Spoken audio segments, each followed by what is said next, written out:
Deputada, boa noite, bem-vinda ao Expresso CNN. Mona Lisa falando, a senhora me ouve bem?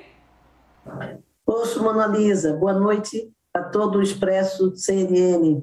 Muito obrigada por atender ao nosso pedido. Deputada, vamos lá. Se a comissão, de fato, for retomada, como é que vai dar para apurar, por exemplo, a migração de aplicativos que já está acontecendo fortemente na militância bolsonarista? Não só apurar as notícias falsas, mas ir no rastro delas. É um desafio enorme. E já emendo uma segunda pergunta. A senhora acredita que essa retomada vai ter o sim do presidente do Congresso Nacional, Rodrigo Pacheco? Olha, eu acredito e tenho esperança que Rodrigo Pacheco ele cumpra aquilo que ele anunciou no final do ano passado, e que a comissão voltaria a funcionar.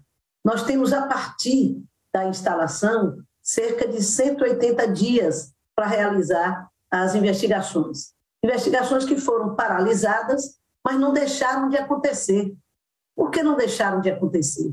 Porque uma parte desta investigação já foi realizada nos inquéritos do Supremo Tribunal, um inquérito que apura os ataques às autoridades e instituições democráticas. Então, se nós tivermos acesso, e imagino que vamos ter, até porque uma parte dele já foi dado publicidade, ao resultado desses inquéritos, isso vai se incorporar ao nosso relatório.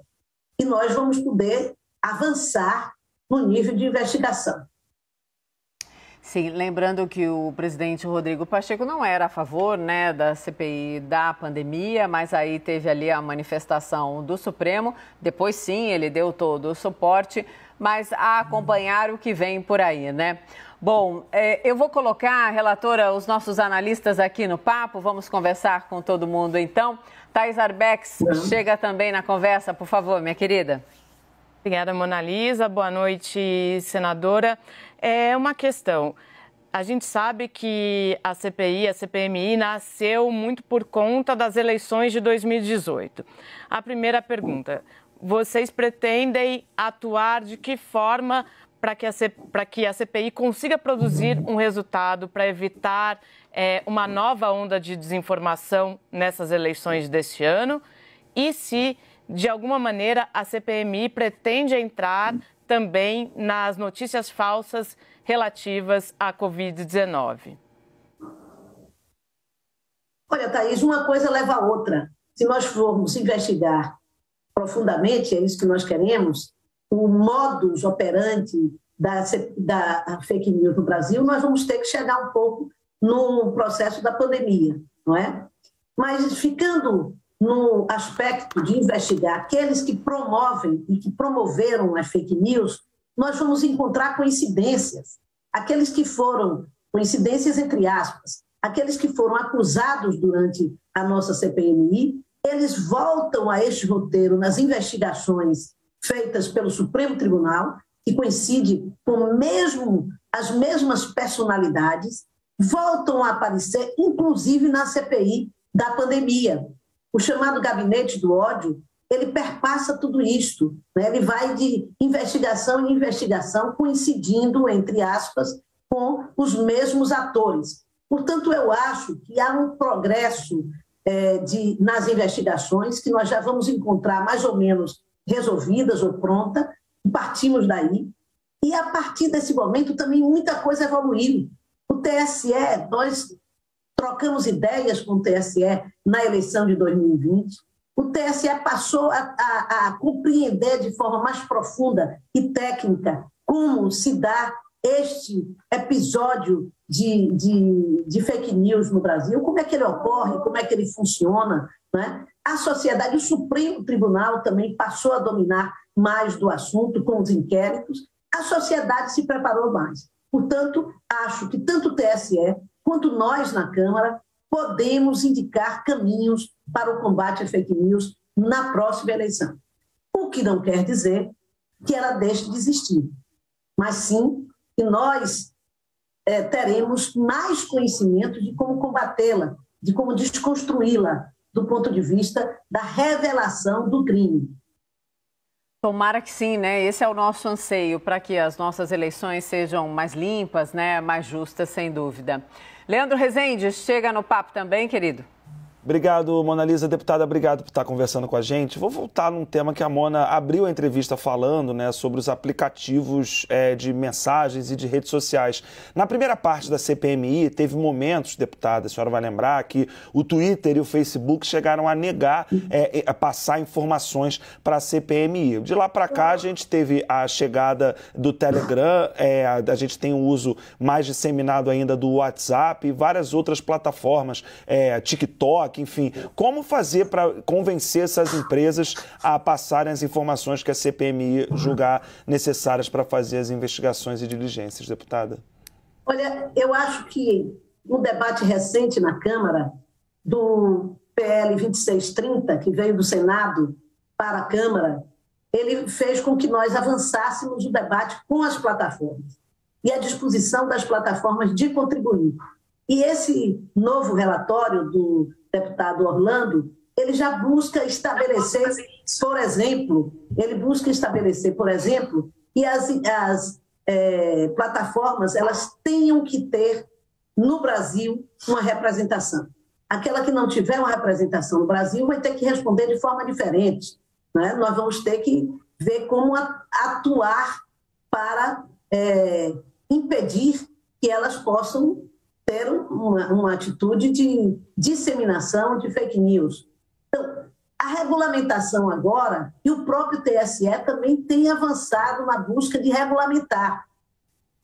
Recentemente, esta semana, saíram notícias que dão conta deste mesmo grupo que participa, ou que foi acusado de participar da criação de fake news, estar buscando novas plataformas, novas empresas de disseminação de fake news fora do Brasil, em outros países que controlam ou querem controlar a vida dos seus opositores e que são regimes extremamente autoritários. Então, estes novos desafios dão conta de que o nosso trabalho terá que chegar também a essas plataformas novas. Teremos que estudar o posicionamento dessas novas empresas e criar, na minha opinião, criar impedimentos para que elas atuem livremente no Brasil. Elas precisam de regulamentação. Mecanismos, né, de controle, mas o controle para pautar pela verdade, né, pelo compromisso até de uma publicação X, Y ou Z. Temos o Yuri Pita também para participar da entrevista? Temos? Sim, por favor, Yuri. Vamos lá. Obrigado, Mona. Boa noite, deputada. Obrigado por estar conosco. Eu vou fugir um pouquinho da CPMI, mas queria falar com a senhora que é uma importante liderança do seu partido, do PSB, que está no meio das conversas com o PT para formar ou não uma federação. Queria ouvi-la sobre quando essa decisão deve sair e o que acontece com o PSB caso não saia a federação. O apoio do PSB ao ex-presidente Lula como candidato nas eleições de 2022 está garantido, seja com federação ou seja sem federação? Olha, o apoio do ex-presidente Lula no PSB tem unificado muito o partido, seja na bancada de deputados federais, seja nos diretórios regionais. Por isso, e na direção nacional do partido. Por isso, tem reafirmado o nosso presidente o compromisso do partido com esta candidatura. Nós compreendemos que a candidatura, que no campo progressista de esquerda, mais ameaça a possibilidade de vitória do atual presidente. E isso para nós é fundamental. Quanto à federação, nós estamos debatendo. Nesta quinta-feira acontecerá uma reunião entre o presidente Carlos Siqueira e a presidente Gleice Hossmann. Eu sou daquelas que defende a federação como um instrumento, primeiro, de dar unidade à campanha em todo o Brasil, destes partidos, e, portanto, serve à construção da governabilidade posteriormente. E também porque acredito que isso fortalecerá o próprio PSB eleitoralmente. Eu quero voltar para a questão da CPMI, da Comissão Parlamentar Mista de Inquérito das Notícias Falsas, porque, relatora, um momento da pandemia no nosso país requer uma certa atenção e acompanhamento maiores. A gente viu o presidente da Câmara, Arthur Lira, dizendo que vai ser remoto o trabalho, pelo menos até fevereiro. Se não me engano, no Senado vai continuar sendo híbrido ali o esquema, né? A senhora acha que um momento de enfrentamento da pandemia, de fato, propicia a retomada da CPI ou esse incremento de agora? De todas as dúvidas em relação a Ômicron, o aumento de casos e o desdobramento desse vírus pode, de fato, atrapalhar a volta da Comissão Parlamentar Mista de Inquérito? Olha, Monalisa, eu não tenho dúvida da necessidade que nós temos de retomar os trabalhos e de quanto isso servirá à sociedade brasileira, inclusive no enfrentamento da pandemia. Mas é seguro para os parlamentares? É seguro para os parlamentares? É um outro aspecto. Sim. Neste aspecto, no entanto, da segurança sanitária dos trabalhos, aí realmente o Senado vai precisar analisar isso, até porque a Câmara acabou de suspender os trabalhos presenciais. Então, se a Câmara tem o direito de suspender os trabalhos presenciais, eu imagino que o Senado pode também fazer isso. E fazendo isto, é difícil para uma CPI funcionar sem a presença, porque ela não é uma mera comissão. Ela necessita de oitiva e de instrumentos que façam com que o depoente seja levado a se pronunciar de forma efetiva. E aí nós não vamos poder fazer sem ter uma presença mínima. Claro, a entrega de documentos, né, a análise de documentos, tudo isso a gente acompanhou bem, né, durante a CPI da pandemia, sem dúvida. Mas a Thaís Arbex tem mais um questionamento. Thaís, claro, por favor. Acho que na primeira pergunta, Monalisa, chamei a deputada de senadora, peço perdão aqui. Já foi também, a gente pode chamá-la de qualquer cargo. Foi, vamos lá, tá no rol. Senadora. Deputada, em outubro a gente viu a nossa Corte Eleitoral, o TSE, Tribunal Superior Eleitoral, julgando improcedente aquelas ações que pediam a cassação da chapa Bolsonaro-Mourão, justamente por conta de divulgação de notícias falsas. Mais precisamente por conta daqueles disparos ali no WhatsApp. Quero saber se, de alguma maneira, esse julgamento no TSE pode impactar a CPMI, as investigações, e se vocês já formalizaram um pedido ao Supremo Tribunal Federal de compartilhamento do inquérito das fake news com o Congresso, com a comissão. Olha, desde o início, o presidente da CPMI enviou esse pedido. Àquela altura, o Supremo Tribunal negou, considerando que ainda estava sob sigilo de segredo de justiça. Agora não se justifica mais. Acho que haverá uma boa vontade de colaboração do Supremo com as investigações, assim como nós nos colocamos sempre à disposição do Supremo e, apesar das nossas informações serem públicas no site da nossa CPMI, mas detalhamos o debate a respeito desses assuntos em contato direto com o ministro Alexandre Moraes e em outros contatos também, no próprio TSE, com o ministro Luiz Barroso. Nós participamos de conversas, colocamos nossa assessoria técnica à disposição desses dois órgãos. Por isso, eu acho que agora esse retorno fará com que haja uma grande colaboração também dessas instituições. Antes de passar para o Leandro fazer mais uma pergunta também, a senhora conversou nos últimos momentos com o presidente Rodrigo Pacheco, presidente do Senado, porque, se eu não me engano, é isso, né, Thaís? Até me socorra se eu estiver errada.